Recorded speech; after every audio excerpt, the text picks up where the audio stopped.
Саламатсыңарбы кымбаттуу окуучулар, кутмандуу күнүңөр менен кайрадан биология сабагы. Күлүп жүрүүнүн канчалык пайдалуу экендигин билесиңерби балдар? Күлүп жүрүү бул адамды жылдыздуу, сулуу көргөзөт. Жүрөк кан тамырлардын, ичегилердин иштешин жакшыртат. Иммундук системанын иштешин жөнгө салат. Уйкуңар тынч болуп, жакшы уктайсыңар. Бүгүнкү сабакка баарыңарга жагымдуу маанай каалаймын. Эсиңерде болсо, биз өткөн сабакта канаттуулардын ички түзүлүшүн өткөнбүз. Анда үй тапшырмасын эске салуу максатында акыл чабуулу. Мойнунун узундугу денесинин узундугуна барабар же андан да ашат. Бул канаттуу аккуу. Тоңкулдак бакты секундасына канча жолу чокуй алат? 20. Канаттуунун жүрөгү канча камералуу? 4 камералуу. Көпчүлүк канаттуулардын кызыл өңгөчү орто жеринен кеңейип, эмнени пайда кылат? Жемсөөнү. Гастролиттер деген эмне? Грекче гастрос карын, литос таш, минералдар дегенди билдирет. Булчуңдуу карындагы тамагы менен кошо жуткан таштар. Алардын жардамында тамак майдаланат. Боордун жана уйку бездин зили кайсы ичеге келип коет? 12 ичеги. Канаттуулардын жаактары мүйүз тумшукка айланган. Төштүн кырына бекит. Чоң төш булчуңдары. Канаттуулардын көкүрөк клеткасын кабыргалар, акырек жана төш сөөгү түзөт. Клоакага ачылган органдар, ичеги, жыныстык бездери жана сейдик жолу. Канаттуулардын баш мээсинин алдыңкы бөлүгү жана каракуш мээси күчтүү өрчүгөн. Канаттуу булчуңдарын аткарган милдети менен жуптап жаз. Чоң төш канатты түшүрүү, акырек асты канатты көтөрүү, бут жерде кыймыл аракет жасоо. Суроого жооп тап. Дыйкандардын канаттуулардын кыгынан көбүрөөк салынганда эгин кургап калат деп айтуусунун себеби эмнеде? Канаттуулар кантип бир жолу өпкөгө кирген абадан 2 жолу дем алат?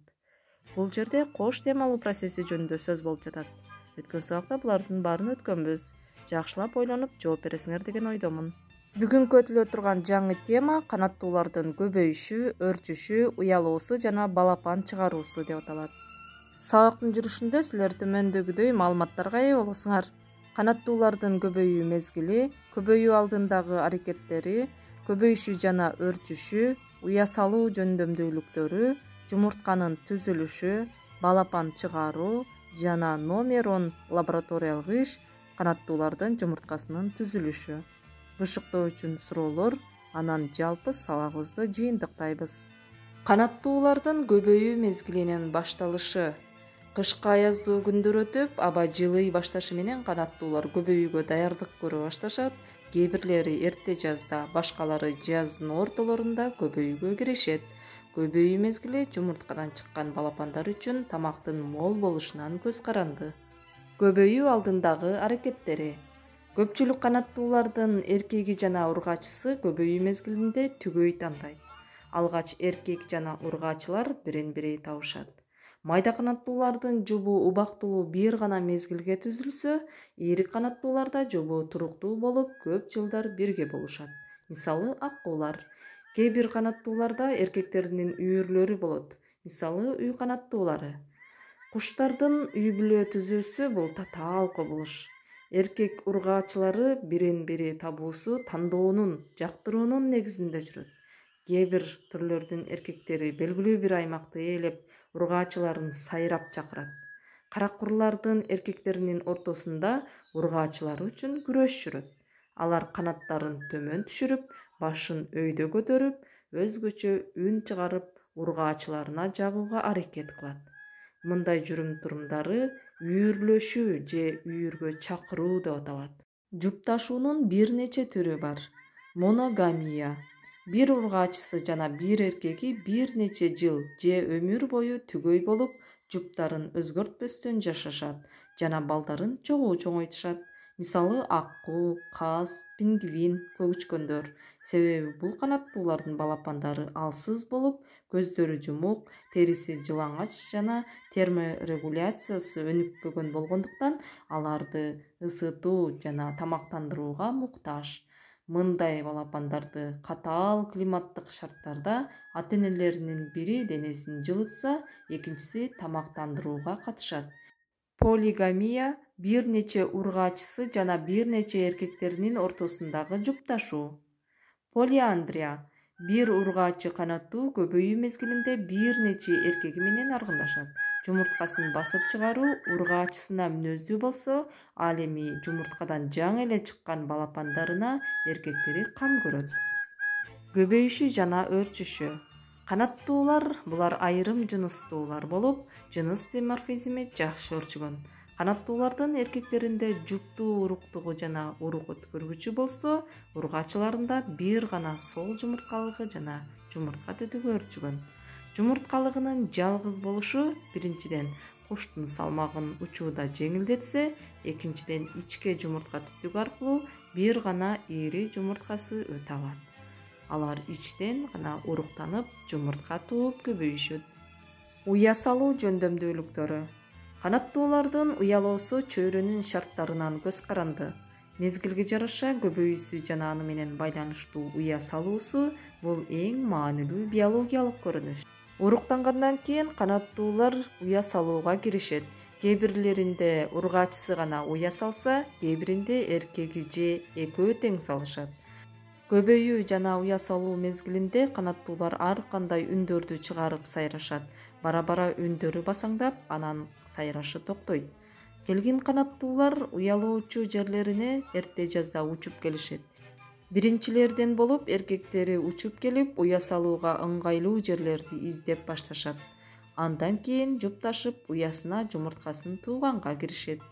Күкүк, бөдөнө, теликуш, үкү жана башкалар уя салышпайт. Мисалы, күкүк 10-12 жумурткасын башка куштардын уясына бирден таштайт. Ал эми теликуш жумурткасын эч нерсе төшөбөстөн такыр жерге тууп таштап коюшат. Уя салуу бул маанилүү биологиялык көрүнүш болуп саналат. Уясын салууда канаттуулар жөн эле салбастан бир нече факторлорду эске алышат. Биринчи маскировкалоо, курчаган чөйрө менен бирдей болуп калышы. Экинчиси коопсуздукту сактоо, жырткычтар жана башка канаттуулар жетпегендей. Үчүнчүсү ыңгайлуулукту түзүү, жылуу, кургак, жумшак кылуу.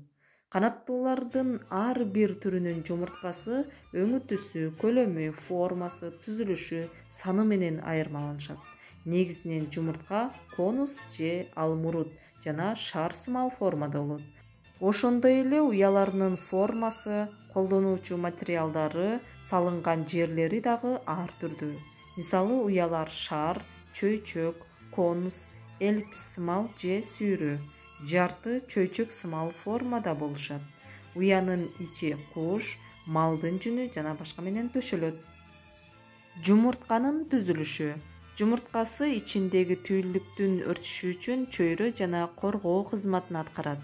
Көлөмү салыштырмалуу чоң болуп, сыртынан кальций карбонатынан турган катуу акиташ кабыгы менен капталган. Жумуртканын сарысы түйүлдүккө керектүү бардык заттар менен суудан турат. Ал белоктон турган жипчеге, халазага илинген. Ал аны бир калыпта илинип турушун камсыз кылат жана түйүлдүктү жабыркагандан сактайт. Жумуртканын белогу коргоочу жана керектүү азык зат менен камсыз кылуучу ролду аткарат. Ал сыртынан жука эки белоктуу кабык менен капталган. Ал жумуртканын жоон учунда ажырап, аба камерасын пайда кылат. Жумуртканын сырткы катуу акиташ кабыгы коргоо жана газ алмашуу кызматын аткарат. Ошондуктан анда аба кирүүчү көптөгөн тешикчелер жайгашкан. Алар дагы жумурткага ар кандай микроорганизмдердин, бактериялардын кирүүсүнөн сактайт. Балапан чыгаруу бул жылуулуктун таасири астында балапандарды басып чыгаруу. Балапандарынын жетилип чыгышына жараша канаттуулар эки топко бөлүнөт. Жөжөлүү жана уялуу балапандуулар. Жөжөлүү балапандуулардын көздөрү жакшы көрөт, денеси куш жүн менен капталган, өз алдынча энесин ээрчип чуркайт, жемин таап жегенге жарайт. Мисалы, тооктор, аккуулар, өрдөктөр, каздар, турналар, тоодактар кирет. Энесин ээрчитип жүрөт, жылытат, коргонууга үйрөтөт. Ал эми уялуу балапандар көздөрү, кулак тешиги жабык, алсыз, денеси жылаңач, сейрек түк менен капталган, тура албайт.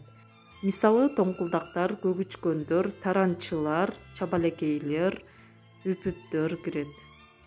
Ал эми бул эки топтун ортосундагы аралык деп аталган топ бар. Алардын балапандарынын көзү жакшы көрөт, куш жүн менен капталган, бирок уясында уча албай көпкө чейин кала берет.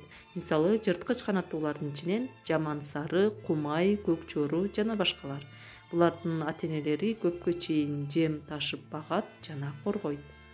Канаттуулардын жумурткасынын түзүлүшү боюнча лабораториялык иш сабак учурунда жүргүзүлөт. Бул жерде иштин максаты жабдылышы көргөзүлүп турат, жакшылап карап чыгасыңар. Тема силерге түшүнүктүү болгон болсо, билимиңерди текшерип көргүлө.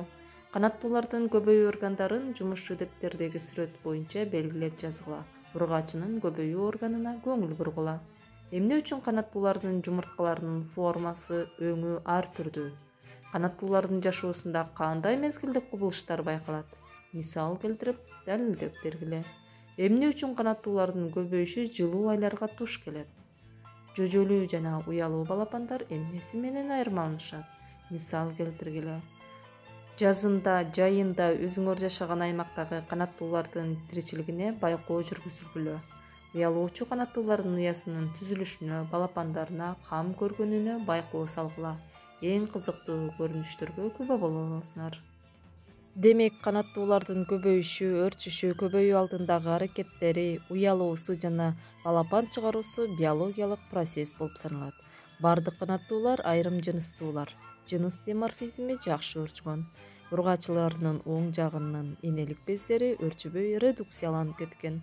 Бул түзүлүш жумурткасынын чоңдугуна байланыштуу. Эгерде экөө тең бирдей өрчүгөн болсо, жумуртканын салмагы жоголмок жана жумуртка туурда катуу кабык менен капталган жумуртка эки жагынан тең бирдей жылып келип, бири-бирине тоскоолдук кылмак. Анда ушуну менен сабагыбыз аяктады. Китебиңерде 47 параграф канаттуулардын көбөйүшү, өрчүшү, уялуусу жана балапан чыгаруусу боюнча окуйсуңар.